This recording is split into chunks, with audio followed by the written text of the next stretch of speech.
thank you so much for coming out to Fantasy Con. I know it's been a really big highlight to see you up on this stage, and now we have a chance to sit down, and we're going to get some questions from the crowd a little later, but, you know, let's start out with just a little bit of early stuff, just for a minute. And I know you won an award, you know, Best Outstanding Performance by a Young Man for the Goonies.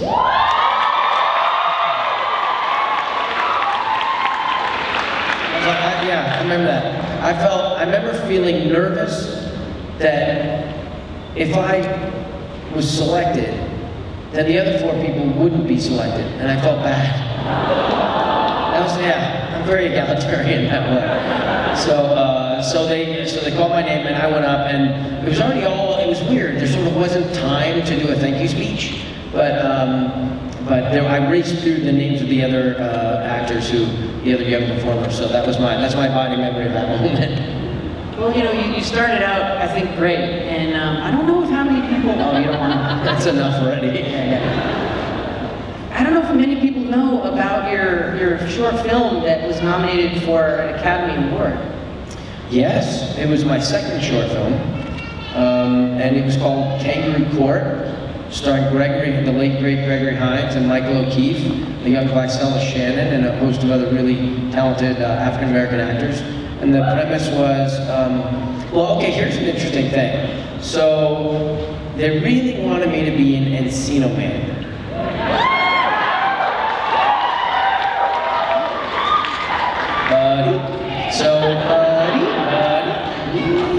Anyhow, I did not want to do it.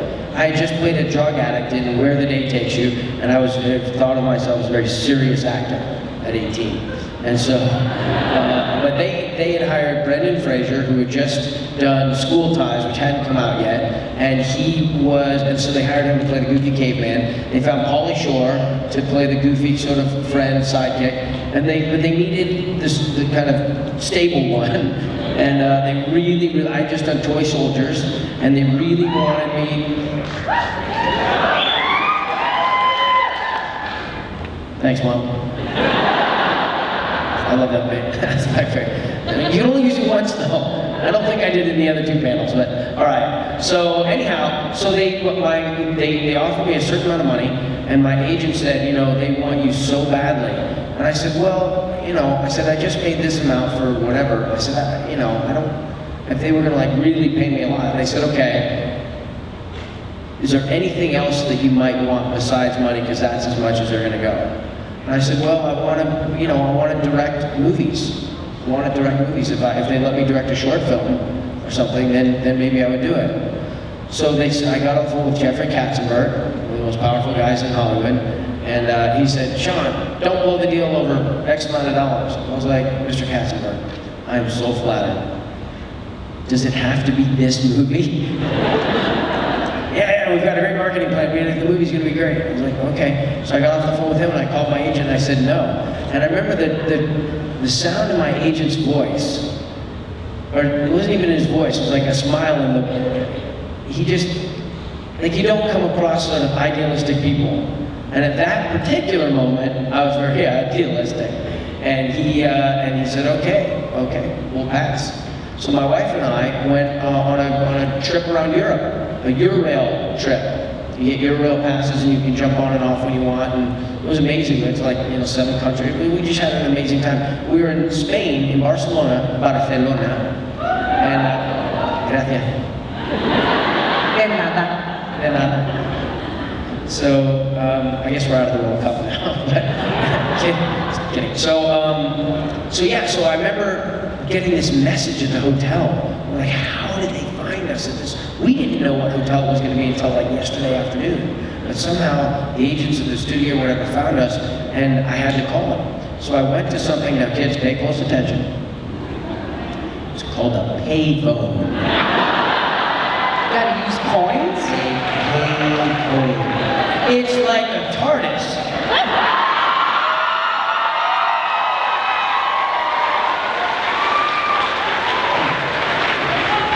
Wouldn't I be a good American doctor? Someone start that up for me? Start that. You do that, you tweet that, you guys read and follow it? Okay, good. So, So anyhow, so I go to it was in the pouring rain, and I go to the thing, and I call, and they patch me right through to the head of the studio. Ooh, head of the studio. So the head of the studio calls. It's actually Ricardo Mestres, Hollywood Pictures, and he called, or he was patched through, and said, all right, look, we've redesigned the whole thought of the movie. We want to apologize for having offended you.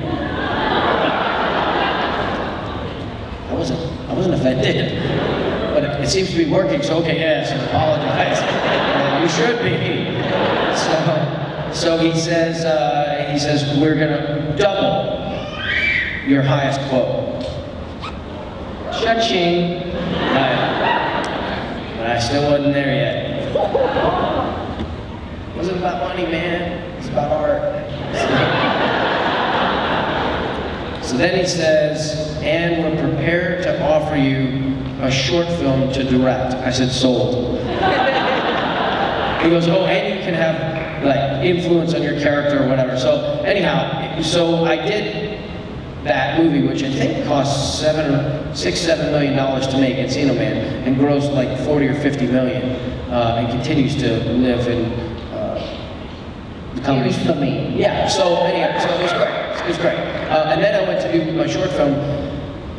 Dan Petrie Jr., the president of the Writers Guild then, who directed me in Toy Soldiers, was sort of kind of inside baseball with Disney. He was kind of running shuttle diplomacy between me, his friend, and the studio he worked for. And so he came up with an idea for a film, for the short film, which was a gang of Crips believes that this cop is guilty of murdering a kid. And the only way they're going to get justice is if they kidnap the cop and put him on trial themselves in their basement. So he pitched that idea, and I was like, that's good, let's do that. That's a winner of an idea. So we found a guy named Lawrence Andrews through the Minority Fellowship Program, and he wrote it, did a great job.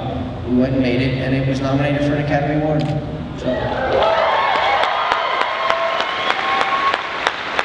So I wasn't so concerned with that award about the other nominees, the way I was with the Goonies one. But we didn't win. Tim Allen announced our category, and there was a tie in our category. And I was like, I thought we were the second best. I thought this movie, Trevor, was the best, and Trevor won. And then, so I was almost standing up when they announced the second one. And they go, and Franz Kafka's It's a Wonderful Life, so I sat right back down. And Jo Beth Williams had a movie, a short film she was nominated for, and she was sitting right in front of me, and I leaned forward and I said, I bet we came in third. At that moment, she didn't think it was funny. Yeah, long answer to a short question. It's all right. Let's go back to when Return of the King won the Academy Award for Best Picture.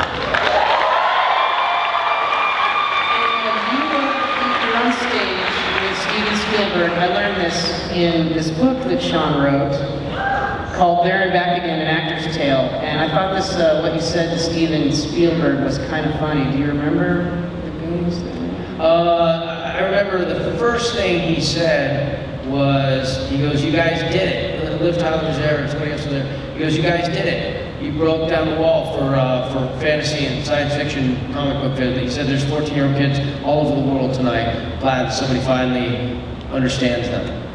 And I said, Steven, a lot of people want to make Goonies too.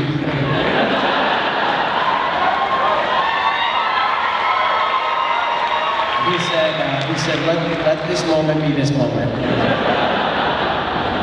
Whatever. Sage advice. Say a word. Whatever. So, Sean, you're going to be in a new series on FX that's coming up pretty soon called The Strain, directed by Guillermo del Toro. Tell us anything. It's coming out July 13th, right? July 13th, FX, not for the faint of heart or weary eyeballs. I don't know if you guys have seen the ad that they have with the worm coming out of the apple. Anyhow, it's awesome. Right when you're driving around, you know. So Guillermo went to New Zealand to prepare to write and direct The Hobbit. right? And he was down there for years, kind of in suspended animation, waiting for, you know, the development process to kick in and waiting for all that kind of stuff, and it sort of wasn't happening. What he did do while he was down there was he co-wrote a trilogy of books called The Strain, which is an entirely different, it's vampires, but it's vampires like you've never seen vampires before. They don't have fangs. They've got a 6-foot retractable tongue that shoots out and stings you. And I've seen the people. It's not pretty. So anyhow, but it's like you know, all the rage now with television shows or the CSI and the you know, where they're doing NCIS. It's all about the forensics, you know, and so they treat vampires in this one like a forensic, you know, pathology investigation. They're trying to figure out what's happening to the human beings. You know, we do like an autopsy on a vampire. You've never seen that before. There's a whole bunch of stuff that you've never seen before. So it was really fun. Carlton Cuss was the Lost producer, creator, and he and Guillermo teamed up for this first Guillermo television offering. And yeah, so they asked me to be in it. And I'm like, yes, sold. Creepy. I'm all over it. So Samwise, you're not in the Shire anymore. You guys ready to ask John some questions? All right, well, why don't we begin? Hi, Sean. Hey. So, first of all, I just want to say I'd rather see you as president than the doctor. I would make a good doctor? Bro! Oh wait, I mean, thanks! My question for you is, I was just wondering if you would mind reciting the monologue you gave at the end of The Two Towers. So, that speech was not originally in The Two Towers. I don't know, everybody here probably knows this. Do you know this story? Raise your hand if you don't know it. Newbies. I didn't even look at this side. I'm scared of this side right here. So basically, the film was virtually finished. I think we'd even done a lot of the reshoots, and September 11th happened. And in response to September 11th, Peter and Fran and Philippa, you know, wanted to find some way to. I mean, the whole movie is about good versus evil. The whole story, the whole book is about the nature of good and evil. But they wanted to find some poetic way to capture that. So they went to the book and they found this speech, or compiled this speech, and they gave it to different characters. And then they ultimately decided that it wasn't working with the other characters, so they thought, well, let's give it to Sam and see if it makes sense for Sam to do. And I remember sitting in my house with my wife and young daughter, and the fax machine. Fax machine.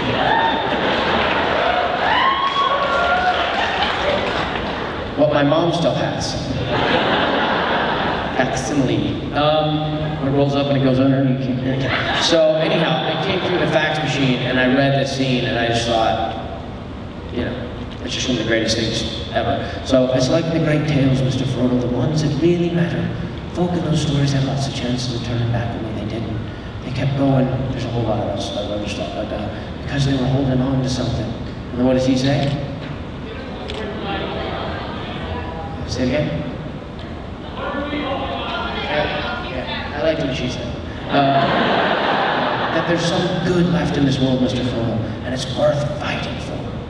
It's all very good. That scene gives me chills and makes me cry every time. You guys, he goes into a lot of these great stories that you've heard at the convention, but there's so many more that I learned when I read this book, so I think you guys should check it out. There and Back Again, An Actor's Tale. Because I have to pimp his book. He didn't ask me to. Next question, huh? Hi. My question for you is, did you have any emotional attachments to Samwise before you took on the role? And did you grow an even more emotional attachment after the films were over? Great question. So I'd never heard of The Lord of the Rings. I always tell the story that when my agent said, honey, Peter Jackson's doing the Lord of the Rings trilogy for New Line, I was like, Peter Jackson, trilogy, New Line. He goes, what's the rings? What's the Lord of the Rings? She goes, the Lord of the Rings, the sequels to The Hobbit. And I thought, The Phantom Tollbooth? so I didn't know. So what I did though was I went right to Barnes & Noble. I went to the bookshelf. You know, actually I remember saying to the book guy, do you have Tolkien? Tolkien? Yeah, J.R.R. Tolkien? Yeah, come here. So we go down there and he shows me like this whole thing of all the Tolkien stuff. My first thought when I looked at it was, what else am I missing? So I got the books, but the ones I chose, there's so many different versions of it. The ones I chose were the Alan Lee illustrated individual books, like sort of white cover with those great, you know, depictions of nature and ruins on it. And went home and speed read the first 130 pages. And the second I saw Samwise Gamgee, and it said that he was a gardener, I was like, done. Done.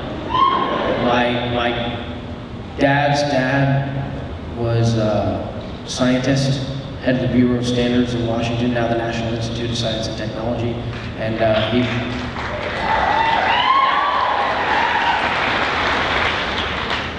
Oh man, I'm being politically correct right now.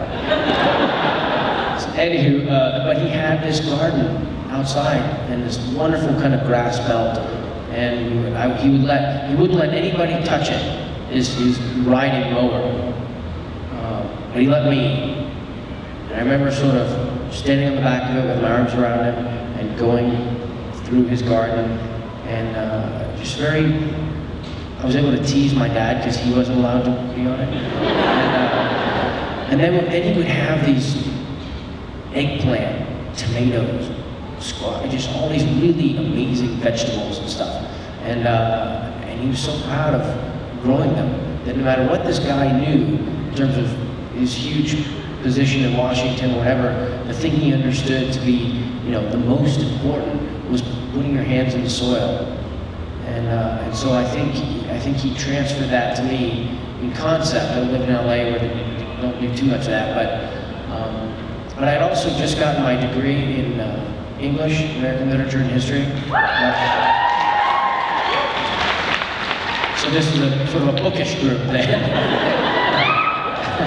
So, and I think if I hadn't had that training, that academic training, I don't think I would have understood what I was reading with Lord of the Rings. So I definitely felt an instant, immediate, profound connection with Sam, in part because I understood the importance of the gardener in literature. So yeah, go Gardeners. Good thumb. So anyhow, and then obviously, and I really had no idea that Samwise was a beloved character. That you know, I think maybe I wouldn't have been able to do it if I did, because my attitude was like, I'm going to do what I like and what I know. And if I do what I like and I know, then other people like it and they'll know. But now I realize after 12 years of conventions that not a certain road, you know, people have a very, very strong, passionate feeling about the character. So my relationship to Sam just continues to grow. It continues to grow. Every time something's going on in my life that, you know, that's a little more cynical, and then someone talks to me about how much they love Sam, it brings me back to the nature of Sam. So yeah, Sam's pretty rad.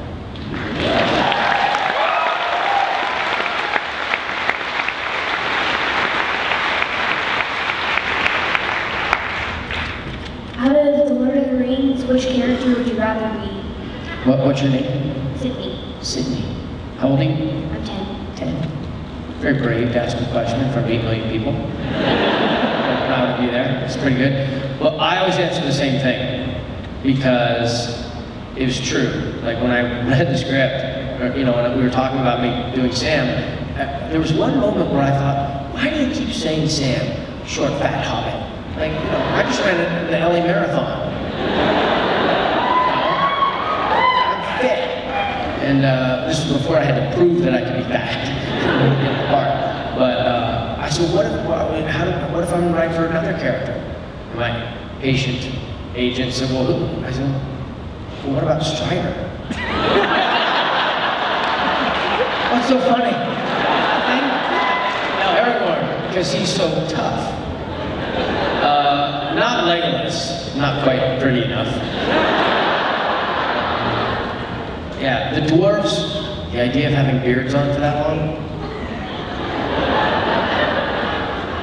Hobbits can't grow facial hair. Which also was, because you gotta shave every day, that was fun. Anyhow, so yeah, so Strider, or Treebeard, but Treebeard not really. But I think Treebeard, I love Treebeard. The idea that the forest comes alive to protect itself against the encroachment of industrialization, awesome, love that.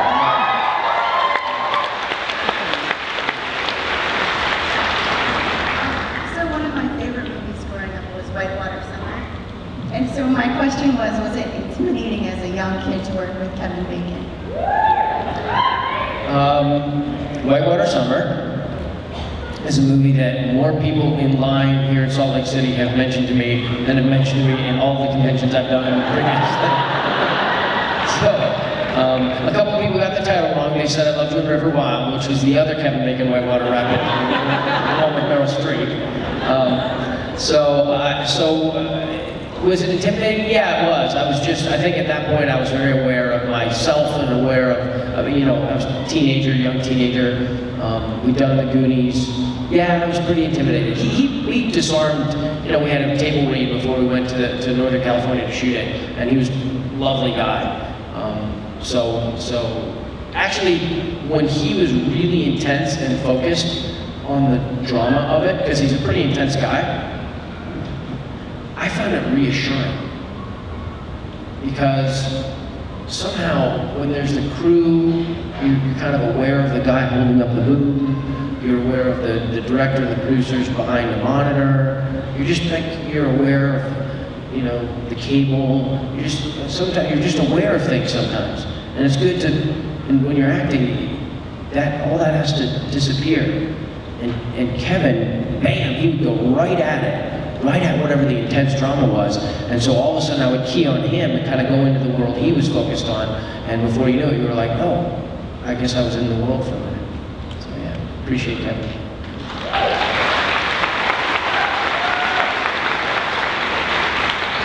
Hi, my question for you is, during, you know, Lord of the Rings, Sam carries a ton of pots and pans, and so my question is, did that get on your nerves? Did you like throw the pots and pans really angrily when you got to Mordor? A nice young lady followed me to the hall here, and she had an animated children's cartoon she had drawn of Sam in kind of one of those totem pole positions, and it had the backpack, and the quote above it was a quote from the panel the other night where I said, the backpack was a bane of my existence. It was really, the pots and pans were sort of great, because you get how funny it is and how cool it is. But, you know, if you throw a punch in a big copper pan, whacks you in the face, like, oh my God. Samwise is bleeding again, somebody tie the pots and pans down. And the sausages, oh, it's so cute, the sausages, which stink after a while. You know, sausages, 12-day-old sausages are not, oh. So, the other thing was, we get to New Zealand, and before we do it, most people know this probably, but we had 6 weeks of training beforehand. You know, dialect coaching, fencing, you know, sword fighting with Bob Anderson, the great sword master Bob Anderson, who did yeah. Bob did the sword. He taught Errol Flynn and Douglas Fairbanks how to sword fight. He did the Princess Bride sword fighting, and he did the Darth Vader, Obi-Wan sword fight. So this guy, he was old. He was in the late 80s, I guess, when we were there. But that was just like a religious experience. We walk in, and there's this big open hall, and there's a table, and the swords are laid out. You know, and you're like, ooh. So you take the swords, and he'd start teaching you. You know, 2, 3, 5. Billy and I were the best at it, just so you know. No way was Aragorn going to be good with that 400-pound thing he had to lift up. So we're doing the sword fight, right? And we're good at it. Billy and I are good at it. And so finally we get to, Weathertop or something like that, or one some orc battle in the Balance Tomb or something. And it's time for they're choreographing the fight. I don't get the sword. I get the frying pan. I'm like, great. You got the hang of it, though. Yeah. Get it? I think I'm getting the hang of this. Come on. Let's go for a moderator Paul. Bring it down deep.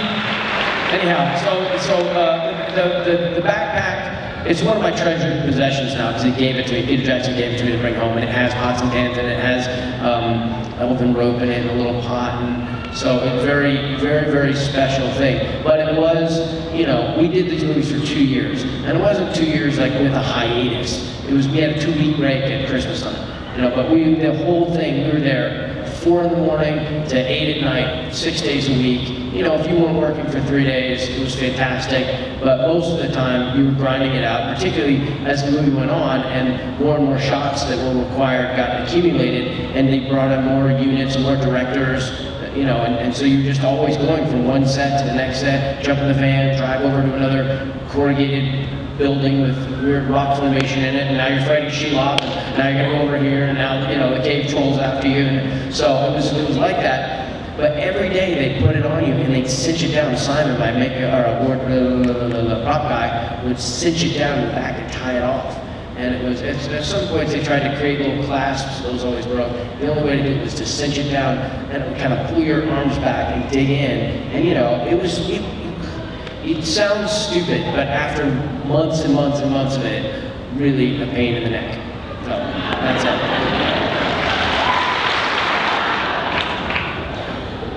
So I have a two-part question. I know I'm not the only person who grew up wanting Gomez Addams as a dad.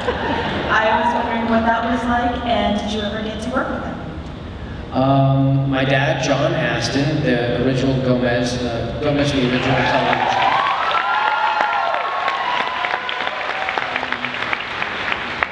Some of my first memories about him, what he did, what my mom did, was they have 16mm projector, and we have a living room that had kind of a little stairway. So we'd sit in the stairway on the little stairs and watch it. He'd pull, there's a banister, or what do you call it, like a French bench, what do you call it?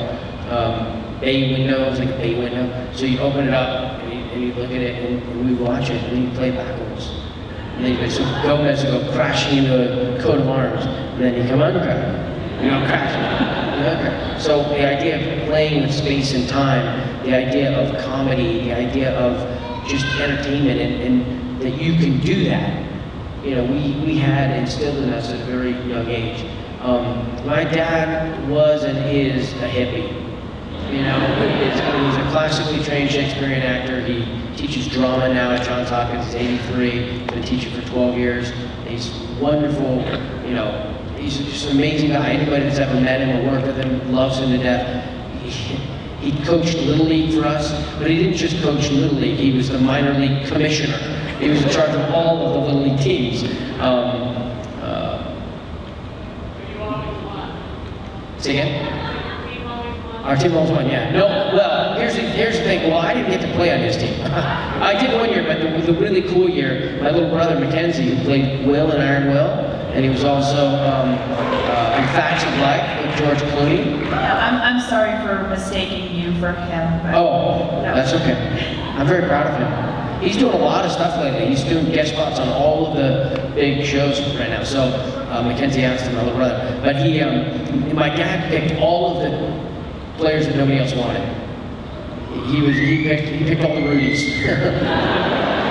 And they lost every game for the first half of the season, and they won every game for the second half of the season, and they played for the World Series of that league and won.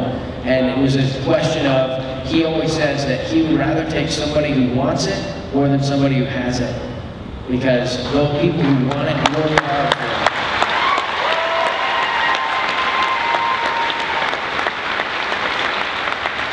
There was a period of time where he would only wear a bathrobe.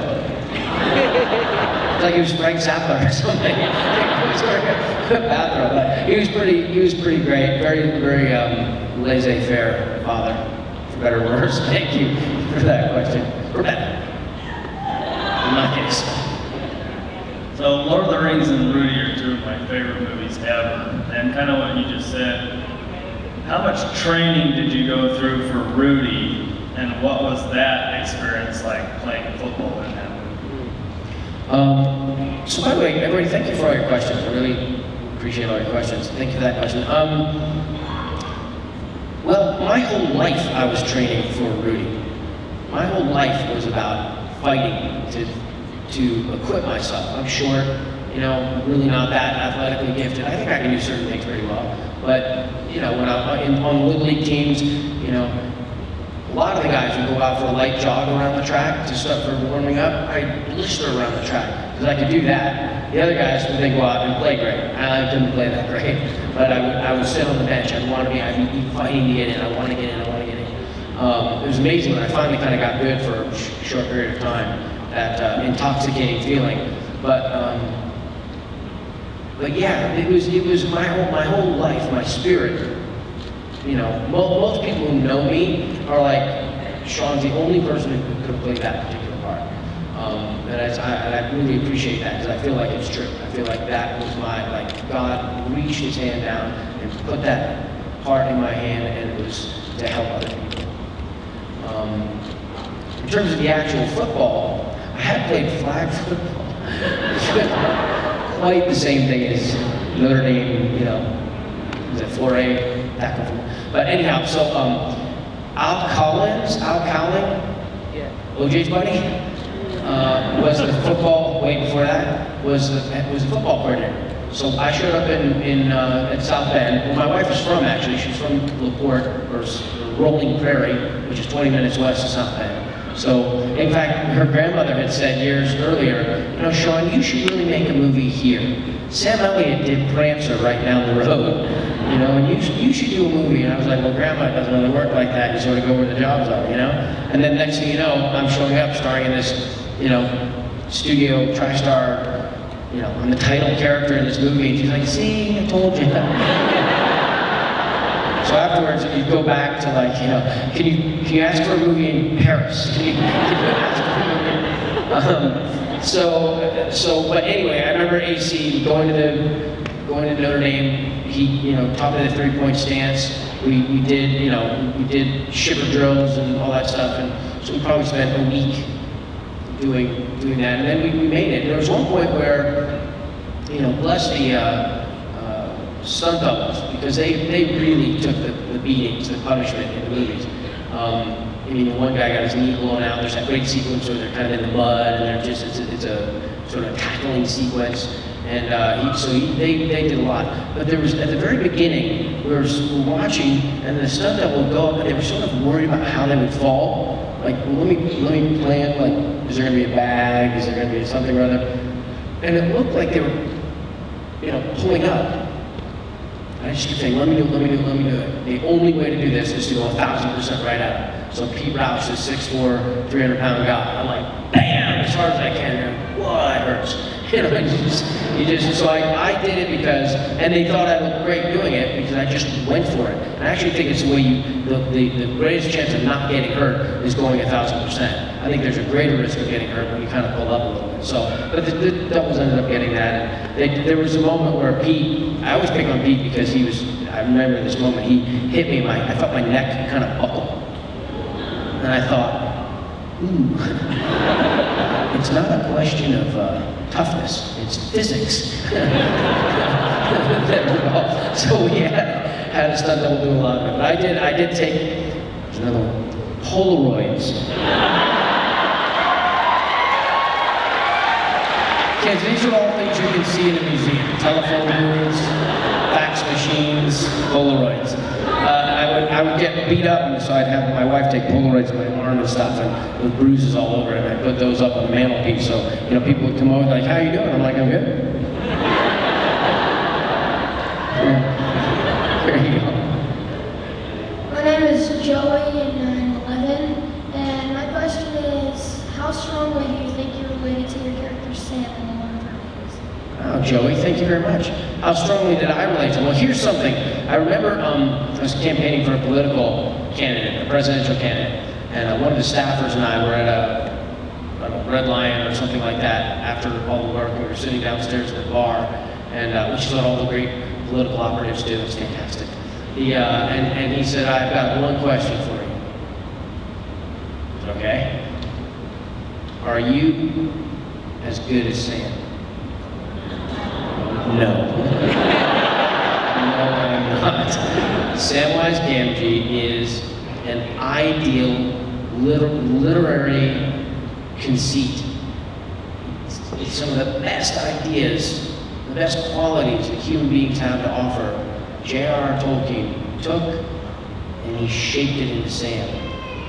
Honesty, loyalty, honor, dignity, bravery.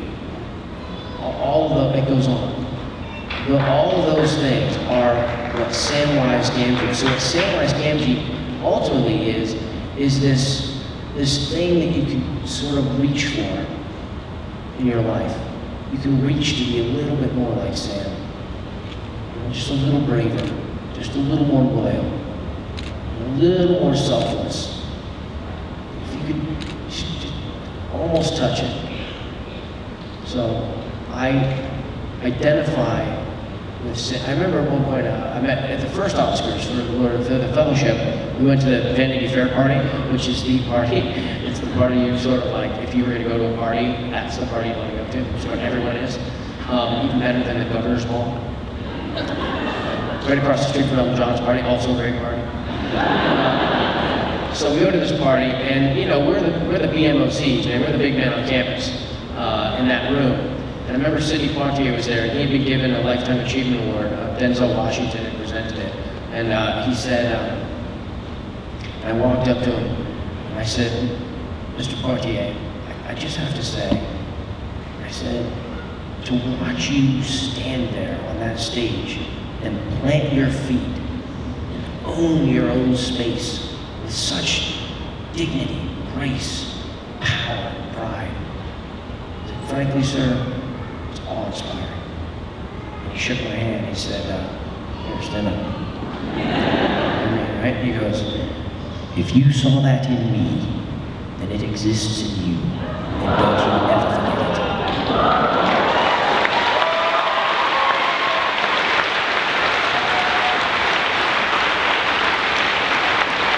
So I'm like Sam, because if I can see that in Sam, then it exists somewhere in me, and all of you too. There you go.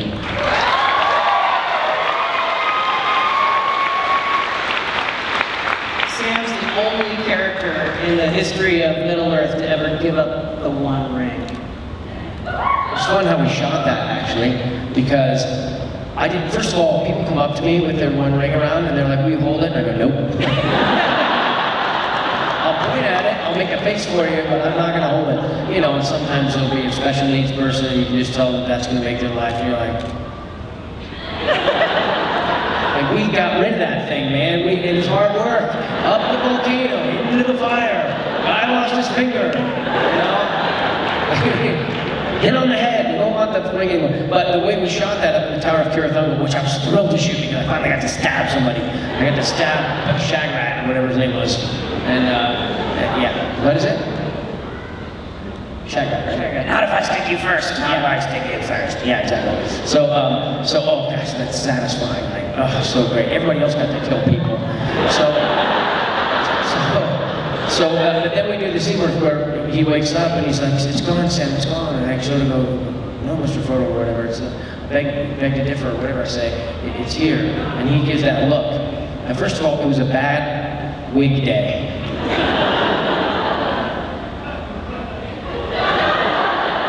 Every character in Lord of the Rings is wearing a wig.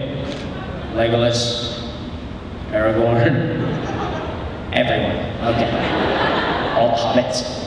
So anyhow, and sometimes, the wigs, they're kind of a pain in the neck. So this time it was kind of sticking up in the back a little bit, which is kind of a bummer to me. And then the camera was down low and I was looking over it, so it really looks like it's sticking up on it. I don't mean to be vain, I'm just saying, like, to protect the character. So I pull out the ring and I'm gonna hand it to him, and then he goes to grab for it. He shows his Gollum face, and I kind of pull it back, like, whoa. I don't want to give it to him if it's gonna hurt him. I don't want to give it to him if it's a bad thing. But not because I wanted to read it. That's how I wanted to play it. But Fran and Philippa, they were like, well, do one where you want to keep it. I was like, no, I don't want to do that. Do one where we can play with it in the editing room. And to all you actors out there, just so you know, little tip, a little piece of advice. When the director says, well, just do one like that, that's the one they're going to use. Okay? Just FYI. Okay, so I did it, right? You kind of look at it and I kind of keep it, and they changed the light around and they did the music, and it was kind of cool. It's like, is Sam having some internal struggle, or is he not? I just kept it for safekeeping. Such a great thing. It's almost like it loses all power. All of a sudden, it's just a trinket, and he's got it. But then as soon as Kate Blanchett has it, holy mackerel, that's bad. So, can't remember the question. Oh, what was the question? You answered it. Oh, I did. Okay, good.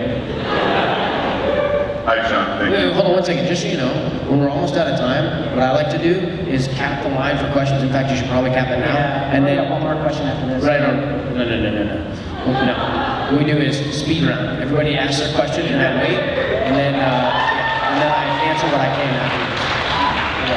So your question, kind sir. I just want to say thank you for doing Goonies. It's very fun watching it as a child, and also having my daughters watch it with me now, and seeing them get enjoyment out. It's one of the best things about it. It's a generational thing. Love it.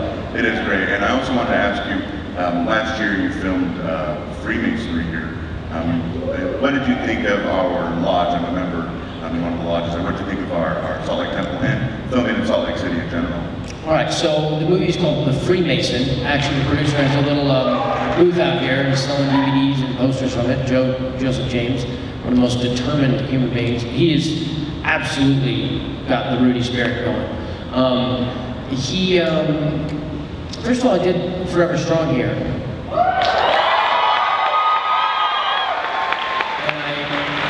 Thank you for that. And I did, I think I came in with a book tour, and I think I was here to promote Toy Soldiers, and so I know the capital, I know this little city nestled in the hill. I feel very comfortable. I've spent time down in Sundance, obviously, and so anyhow, I don't feel like a stranger to this place.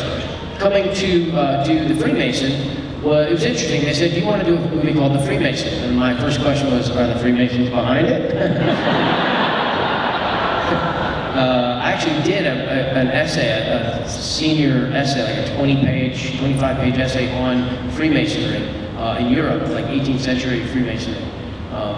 Really interesting history, obviously. So I agreed to do it. My grandfather. Hello. Oh. Dang, shut the hobbit down. My grandfather, my wife's grandfather, who was my grandfather when he was alive, and he was a Mason, and he actually would live out in UCLA, in LA with us while Christine and I were at UCLA, and I would read aloud to Christine. She'd knit or crochet or something, and I'd read we went together, and then we'd read to him. And it was a really amazing time, in particular this Freemasonry writings, and watching him as a Mason I don't know what degree he was, but anyhow, he was just a really interesting thing. And I asked him, you know, how does one become a Freemason? And he said the thing that all Freemasons say, which is ask one. To which I responded, I think I just did, dude. So anyhow, so I love him very much, and he set a very interesting example. He could actually do masonry, like actual masonry, at our house, fixing cement steps and stuff. Really cool techniques he used and things. So then coming here, I was glad to know that at least some quarter of Masons were supported Joe and what he was doing. Getting to go into the Masonic Lodge here was, I felt like peeking behind the Oz curtain a little bit, you know. You hear things and stuff, and it was nice. They were very welcoming, and you know, at a certain point when the camera crew is in there, it becomes just a room. But the Masons who came to kind of greet us or greet me were very, very nice. And then, you know, I had a great time. I'm really sort of proud of the movie. It's a tiny little movie, tiny budget movie. I was skinny in it, so I'm happy about that. But I also, and I played the detective who, spoiler alert, becomes a bad guy. The last 15 minutes of the movie, I absolutely love. I think I'm really, really awfully awful, and I just love it. And I helped write a lot of the movie on the day, and help structure things and stuff. So it was, yeah, I'm very proud of it. Very proud of it. Thanks for asking. I can't wait to find out. There you go. Of course, you know I love you, Sean. I love you too, sweetheart. And when I first saw your film debut, Please Mom, Don't Hit Me, with the great Patty Duke, your mother. Yeah. Do you have is there any future plans to maybe star with her again? Ooh, okay, so my mom is Patty Duke, won an Oscar, thank you, of course. Won an Oscar for Helen Keller, American when she's 14. Starred in the Patty Duke show, where she played cousin. Somebody today was upset that it wasn't two people. He and his brother liked them, I guess, I don't know, but with identical cousins. Identical cousin. So, and then she did like 200 movies in the week. Loved it. That's where my career was born, was when my mom, you know, essentially got me the part in this abuse story, after school special, ABC after school special, which I miss those. Those were great, you know. Bullying, solved in 30 minutes.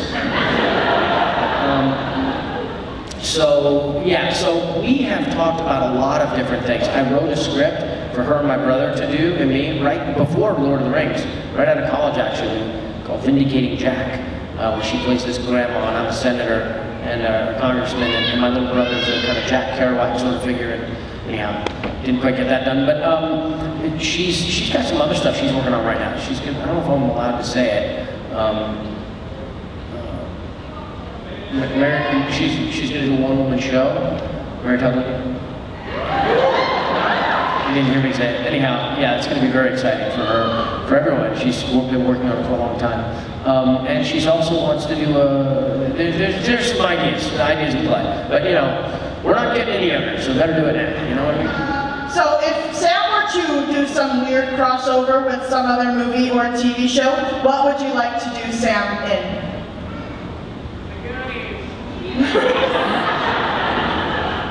Sam and Mike are really the same character.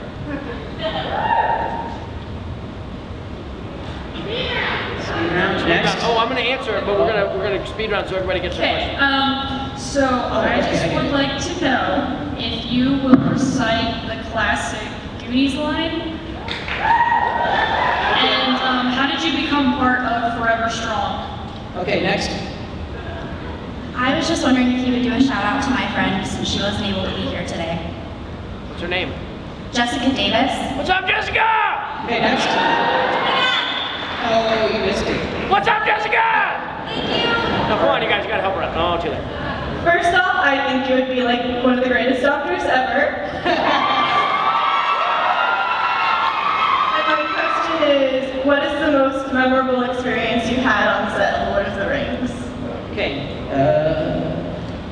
Just quick, any experiences you had with Sir Ian McKellen and Sir Christopher Lee on the set of Lord of the Rings? All right, last one. I was wondering about any funny prank that sticks out to you that you laugh at when you're thinking about funny things. Okay, the kids last. Yesterday my sister came to the booth and she gave me a pair of shoes and I was wondering if you wore them.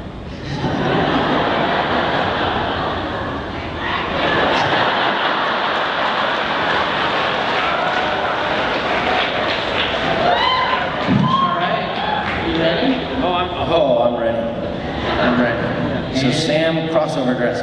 No, Sam's a crossover. I got it. Ooh, fan fiction is not dead, people. I love Elijah.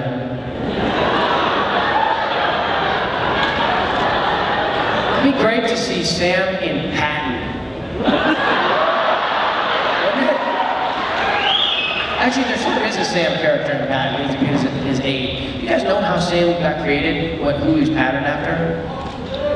Officer.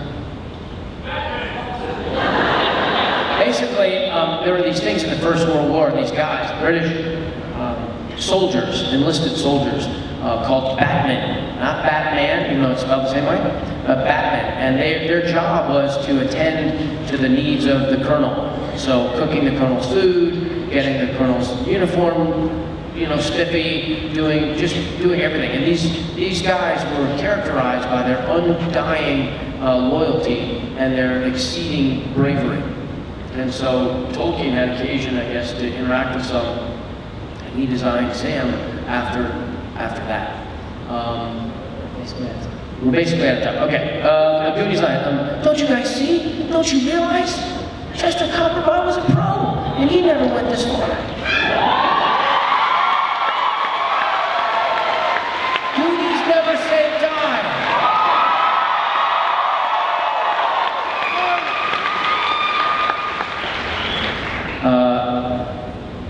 Okay, so Ian McKellen took everybody to gay bars. I